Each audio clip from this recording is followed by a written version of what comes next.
नमस्कार, मैं हूं आपके साथ श्वेता झा। शाम के 7 बज चुके हैं और 7 गुड न्यूज के साथ हम हाजिर हैं। तो हम आपको आज की 7 गुड न्यूज बताएंगे, लेकिन सबसे पहले बात करेंगे आज की सबसे बड़ी गुड न्यूज की। पहाड़ों पर बर्फबारी ने पूरा नजारा बेहद रोचक और रोमांचक बना दिया है। गुलमर्ग से लेकर सोनमर्ग, गांदरबल में सफेद बर्फ की रौनक है। लिहाजा हमारी आज की जो पहली गुड न्यूज है वो है पहाड़ों पर बर्फ से श्वेत श्रृंगार। जी हाँ, कश्मीर से उत्तराखंड तक पहाड़ों पर कड़कड़ाती ठंड पड़ रही है। इन जगहों पर प्रकृति ने मानो सफेद बर्फ से पहाड़ों का खूबसूरत श्रृंगार कर दिया।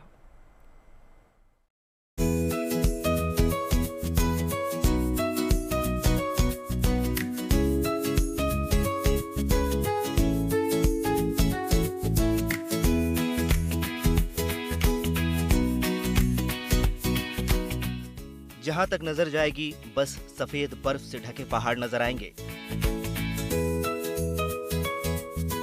कश्मीर घाटी में इन दिनों बर्फबारी ने वादियों की खूबसूरती कई गुना बढ़ा दी है। हरे भरे पहाड़ों ने सफेद चादर ओढ़ ली है। सड़कों पर बर्फ की मोटी चादर है। घर हो या फिर कार, हर तरफ बर्फ ही बर्फ है। ठंड का आलम यहाँ ये है कि लोग ठिठुर रहे हैं। कांगड़ी अलाव के सहारे बेतहाशा सर्दी से बचने की कोशिश हो रही है और डल झील का किनारा तो ऐसे में मानो किसी पेंटिंग में बदल गया हो। मैं कह रहा हूँ जी, यहाँ पे इतनी ज्यादा ठंड है ना कि मतलब कि अपनी सेफ्टी के साथ आए। जैसे ग्लव्स वगैरह, जैकेट वगैरह आप बैकग्राउंड में देख सकते हो। जैसे बिल्कुल प्रॉपर ठंड पड़ रही है यहाँ पे। एक हिसाब से ऐसा लग रहा है कि ऐसे जगड़ के बैठ जाओ, मतलब कि प्रॉपर ठंड है। बर्फबारी भी हुई है यहाँ पे रात में, बहुत ज्यादा ठंड है आज तो। कश्मीर जैसी खूबसूरती हिमाचल की ऊंची पहाड़ियों पर भी देखने को मिल रही है।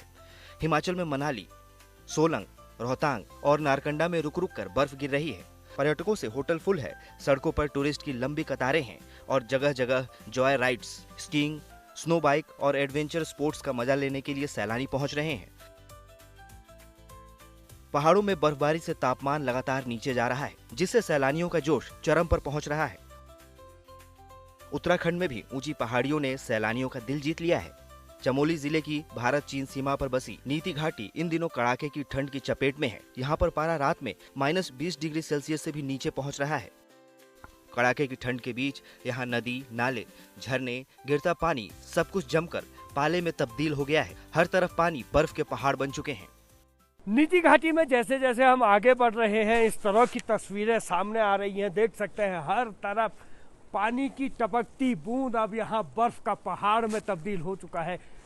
ये है ठंड, बढ़ती ठंड का एकदम बिल्कुल पूरा पहाड़ बर्फ में पाले में तब्दील हो चुका है। हर कोई यहाँ पहुँच रहा है और इन तस्वीरों को देख के उत्साहित हो रहा है। हालांकि अभी बर्फबारी इस बार अभी हुई नहीं है। ऐसे में यहाँ पे यही तस्वीरें हर किसी को अपनी ओर आकर्षित कर रही हैं। जहाँ देखो वहाँ कांच के क्रिस्टल के आकार में ये पानी की बूंद बूंद जो पहाड़ी से टपकती है वो हर तरफ दिखाई दे रही है।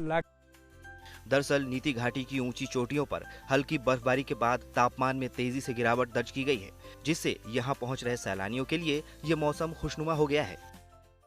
बहुत अच्छा लग रहा था। स्नोफॉल वगैरह बहुत अच्छा होता है यहाँ पर भी, उसी के लिए प्रसिद्ध है और उसी के लिए हम देखने आए थे हैदराबाद से इतनी दूर। वहीं नीति गांव में प्रसिद्ध टिमरसैंड महादेव मंदिर पूरी तरह बर्फ से ढक गया है। प्राकृतिक बर्फीले शिवलिंग और विशाल बर्फ की शिलाएं यहाँ मिनी अमरनाथ जैसा भव्य दिव्य दृश्य प्रस्तुत कर रहे हैं, जो पर्यटकों को खूब लुभा रही है। नीति घाटी मैं कहूँगा बहुत सुंदर है। यहाँ का मौसम अभी ठंडक में, वहाँ से तो खूब ठंडक है यहाँ पे, जोशीमठ के मुकाबले -1 दिखा रहे मोबाइल में तो अभी। और दर्शन तो भाई बहुत बहुत प्यारे दर्शन हुए। इतने अच्छे दर्शन मेरे कभी नहीं हुए भोले बाबा के। शिवलिंग भी जो है बहुत सुंदर है, बहुत प्यारी है, एकदम साफ दिख रही है बर्फ की बनी हुई। मौसम विभाग के मुताबिक उत्तरकाशी, चमोली, पिथौरागढ़ में हल्की बारिश होने की संभावना है। तो वहीं 3200 मीटर से ज्यादा ऊंचाई वाले इलाके जैसे चमोली, पिथौरागढ़ के ऊंचे हिमालयी गांव और उत्तरकाशी के गंगोत्री क्षेत्र में हल्की बर्फ गिरने के भी आसार हैं। पहाड़ों में मौसम का ये बदलाव पहाड़ी ठंड को और तेज कर सकता है, जिसका असर मैदानी इलाकों में भी देखने को मिल सकता है। चमोली से कमल नैन सिलोड़ी और श्रीनगर से अश्ववाणी के साथ bureau report, good news today. चलिए अब आपको लिए चलते हैं रामनगरी अयोध्या में, जहां सर्दी ने दस्तक दे दी है। ऐसे में मंदिरों में भगवान के लिए भी खास व्यवस्था की जा रही है। राम मंदिरों में भगवान राम को ऊनी वस्त्र पहनाए जा रहे हैं। ऐसे में हमारी अगली यानी कि जो हमारी दूसरी गुड न्यूज़ है वो है भगवान राम ने पहने गर्म कपड़े। जी हाँ, पहाड़ों पर सर्दी का असर मैदानी इलाकों में भी दिखने लगा है। बढ़ती सर्दी के चलते इंसान ही नहीं, भगवान के लिए भी पूरे इंतजाम किए जा रहे हैं।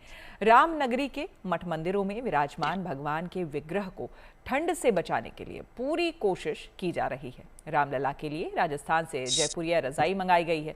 मंदिरों में ठंड को देखते हुए रामलला को जयपुरिया रजाई ओढ़ाई गई।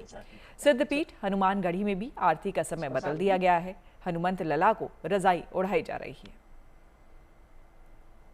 देखिए, यथा देहम तथा देवम, देवम भूत्वा देवम ये हमारे यहाँ सनातन धर्म है। जिस तरह से आप अपने शरीर का जो है जिस मौसम के अनुकूल रखते हैं, उसी तरह भगवान की सेवा होती है।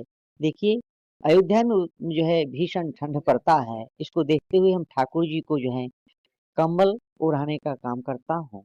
और ठंडी में जो है भोग में जो है गजक है, पकौड़ी है, स्नान में भी गर्म जल का प्रयोग किया जाता है। और उनके लिए जो है ब्लोवर का भी व्यवस्था की जाती है। और उनको जो है उससे गर्मी उनके महसूस हो।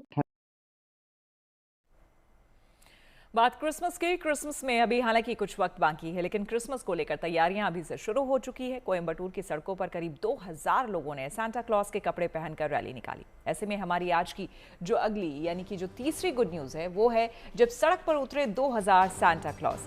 देखिए, क्रिसमस के नजदीक आते ही कोयम्बटूर शहर ने आज एक दिल को छू लेने वाला नजारा देखा। यहाँ पर बाइक सवार करीब 2000 लोगों ने शहर में एक विशाल बाइक रैली निकाली और लोगों को धर्म और आध्यात्म का संदेश दिया। खास बात ये रही कि इस बाइक रैली में हिस्सा ले रहे लोगों ने सांता क्लॉज के कपड़े पहन रखे थे। ऐसे में एक विशाल बाइक परेड में 2000 सांता क्लॉज सड़कों पर जब उतरे तो प्रेम, शांति और एकजुटता का संदेश देने के लिए हिरन की जगह मोटरसाइकिलों ने ले ली। ये पारंपरिक लाल और सफेद पोशाक पहने बाइकर्स शहर में घूमते रहे और परिवार वाले छतों और दुकानों के सामने से उनके जयकारे लगा रहे थे।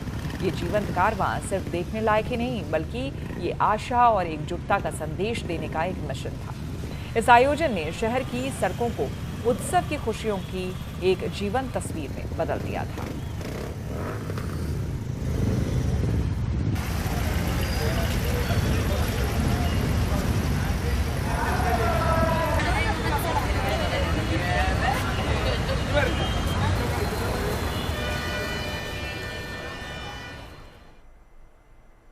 और अब बात एक ऐसी कहानी की जो कि पिछले 115 सालों से बिखरी और उलझी हुई थी। ये कहानी गरीब राम की है जो कि पिछले 115 साल से इतिहास के पन्नों में गुमनाम थी। लेकिन वक्त ने करवट ली और उनके परिवार के सदस्यों ने गरीब राम के भारतीय परिवार को खोज निकाला। ऐसे में हमारा अगला यानी कि जो चौथा गुड न्यूज़ है वो है 115 साल के बाद परिवार का मिलन। आश्चर्यजनक लगता है, लेकिन आपको बता दें कि रविंद्र दत्त ने अयोध्या के श्री रामलला के मंदिर में अपने परिवार से मिलने की इच्छा जताई और जैसे ही इस साल श्री राम का मंदिर पूरा हुआ वैसे ही यूपी के बस्ती में उनका बिछड़ा हुआ परिवार मिल गया।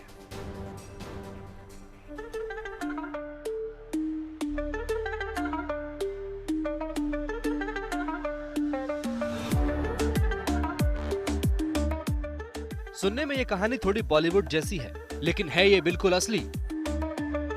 करीब 115 सालों के बाद इस दंपति को अपना परिवार मिला है, वो भी पिछले कई सालों की अथाह मेहनत के बाद। ये है रविंद्र दत्त और साथ में है इनकी पत्नी केशनी।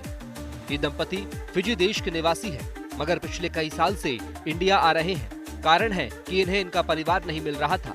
इसके बाद इन्होंने 2019 में भगवान राम से अपने परिवार को मिलाने की मन्नत मांगी और इसके बाद चमत्कार हुआ।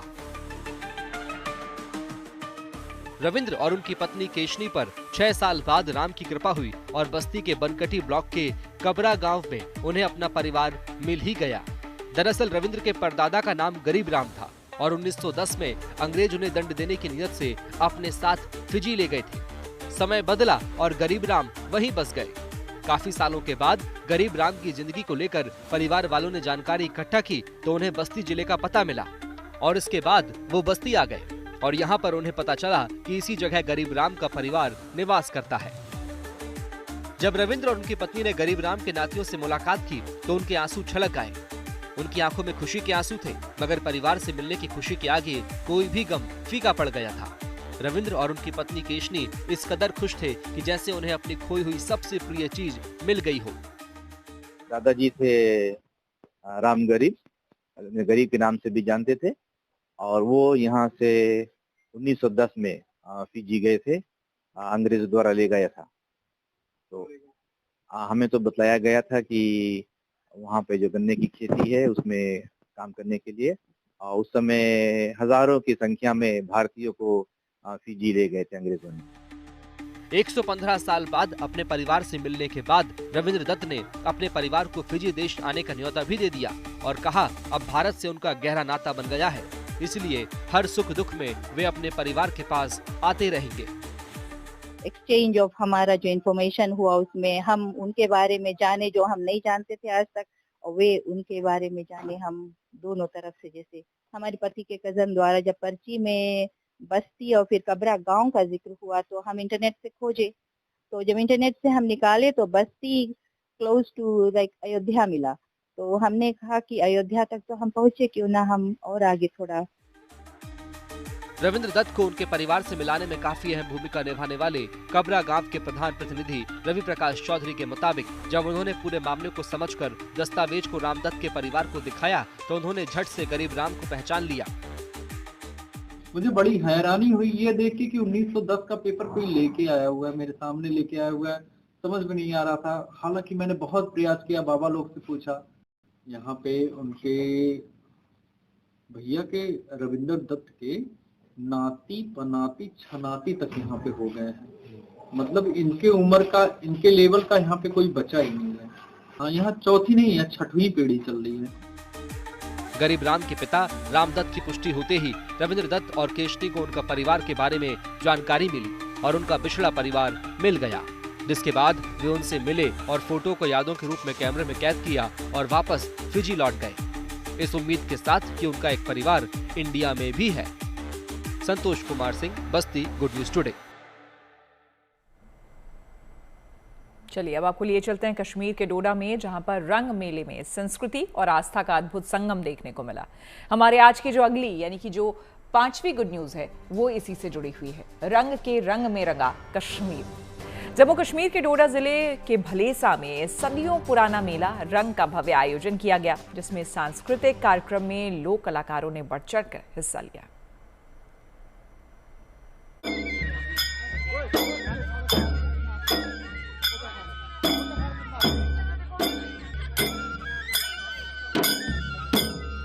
ढोल की थाप, बांसुरी की धुन और पारंपरिक नृत्य, ये तस्वीरें जम्मू कश्मीर के डोडा जिले की हैं, जहां भलेसा में सदियों पुराना मेले का भव्य आयोजन किया गया।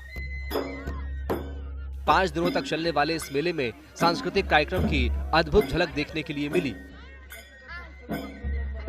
भलेसा का मेला अपनी अनूठी सांस्कृतिक विरासत और हिंदू मुस्लिम एकता की मिसाल के लिए जाना जाता है।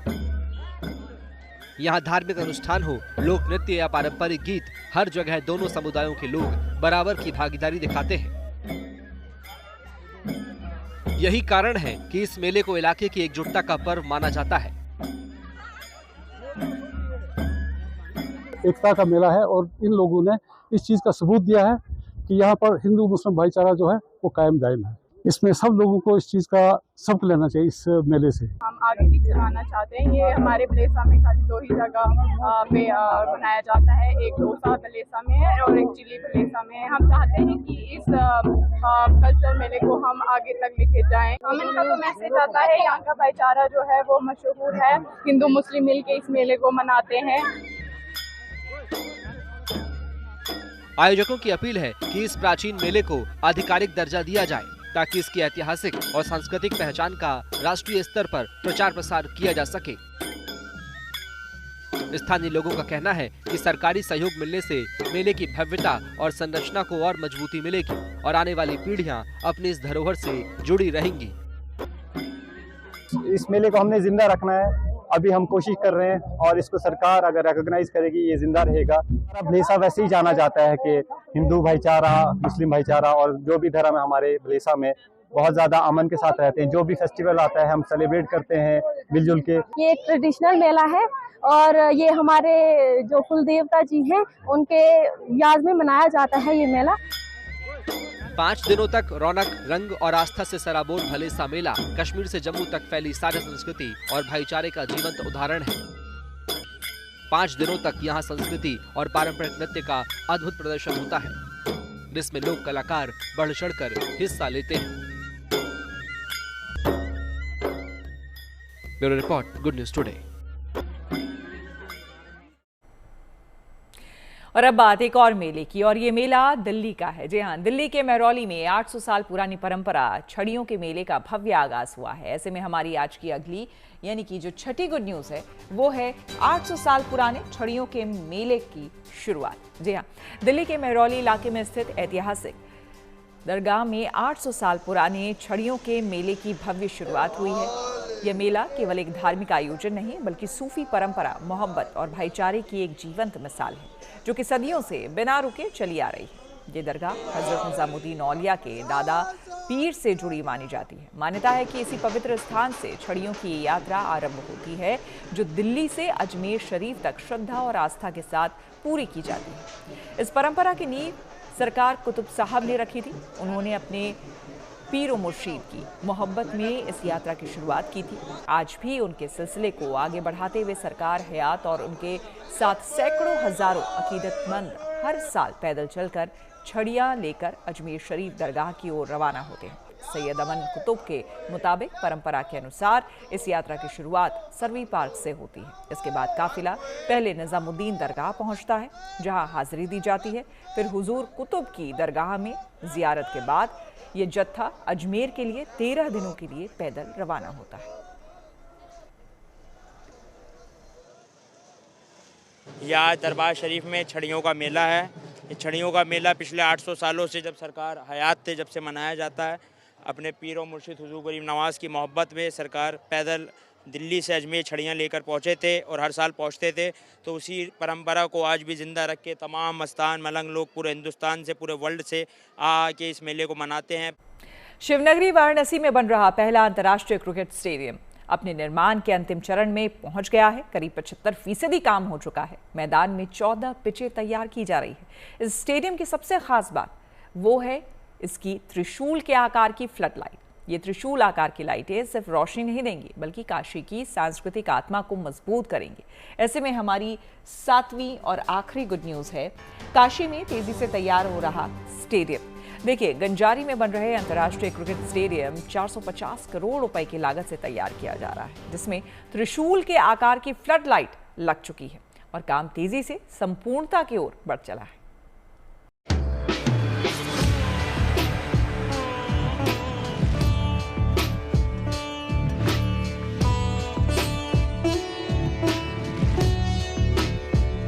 बाबा विश्वनाथ की नगरी काशी, जहां हर गली में आस्था है,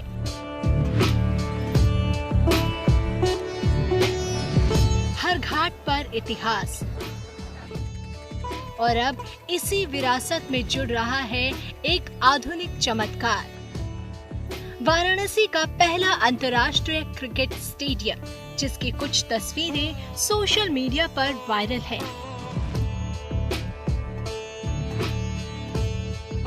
करीब 450 करोड़ रुपए की लागत से बन रहा काशी का स्टेडियम अपने निर्माण के अंतिम चरण में है। करीब 75% काम हो चुका है। मैदान में 14 पिचें तैयार की जा रही हैं। इस स्टेडियम की सबसे खास बात वो है इसकी त्रिशूल के आकार की फ्लड लाइट। ये त्रिशूल आकार की लाइटें सिर्फ रोशनी नहीं देंगी बल्कि काशी की सांस्कृतिक आत्मा को भी चमकाएंगी। कहा जा रहा है कि 2026 में इंटरनेशनल T20 मुकाबले के साथ स्टेडियम का भव्य उद्घाटन की तैयारी है।